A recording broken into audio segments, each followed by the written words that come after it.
Hey everybody! Happy end of February, and I am here with my February Stitch Fix. It's been a while since I've gotten a Stitch Fix. I didn't get one in December, and I definitely didn't get one in January. I can't remember the last time I got a Stitch Fix. So I didn't update my stylist on anything. I didn't pin anything to my Pinterest board. I just sort of left it just to see what I would get. And I guess thinking about it, it wasn't a terrible fix, but, well, you'll see. I'll explain. Okay, so I did what my stylist suggested. She said to pair one of the tops with the jeans I got and the booties that she sent. So, without further ado, the Aziz floral back pullover. Super cute, freaking loved it, totally me. I've got a ton of tops very similar to it with that sheer back and the floral pattern offset with a solid front. It is, however, 80 degrees in New Orleans and is only going to get hotter.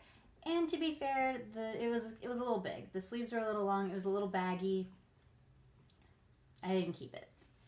Next, the Fallon double button detail skinny jean. Now, I don't know what happened exactly. I think my price tier or my price settings are pretty reasonable. These jeans cost $98, and I have never paid that kind of money for a pair of jeans. They were cute, they're comfortable, they hit me just at the right spot on my waist. They were too long. They were like a good 3 or 4 inches too long, which is pretty typical unless they give me petite jeans, which these are not. But $98, I mean, that hurts. That hurts a little bit. The booties, the cutest booties I have ever seen. Yamina suede wedge booty, Lucky brand. First tip, Lucky brand. So these are $140 booties. Once again, I'm not sure where they got the impression that I was paying big money for things, or that kind of thing was in my budget, because I can't. I want these booties. I want to keep them, but I can't because they're $140. Super cute. I loved them. Next is the Joshi brushed knit top, which just, no. It was comfortable.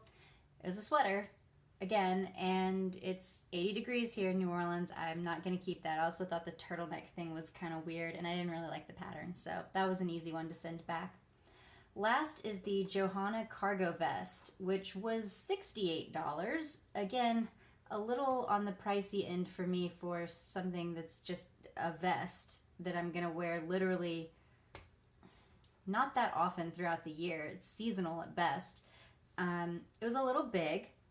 It is kind of cool because you can fold up the hood into the neck, so like you can make it hoodless or not hoodless. Like, it's kind of cool. The tie on the inside, like you can tighten it around your waist. It does something weird. Like you tighten it and then you try to button it and zip it, and there's like this big like pouch in the front. I didn't keep it. I know it's gonna be in. I know it's already in. I've seen these cargo vests everywhere, but I can't keep it. And unfortunately, it doesn't look like I'm gonna be keeping anything from this fix. I really can't rationalize the boots right now. It's about to be summer. They're horribly cute. I love them. The jeans are the only other thing I might keep, but I'm not really interested in having jeans that are 4 inches too long and that I have to roll up 3 times to even be able to like see my ankle. So very cute things. A little out of my price range, unfortunately, but I will be getting another fix in April, my birthday month, so maybe I'll help my stylist out a little bit. I don't know. We'll see. Anyway, that was my February Stitch Fix. I hope you all got good stuff too, and see you next time.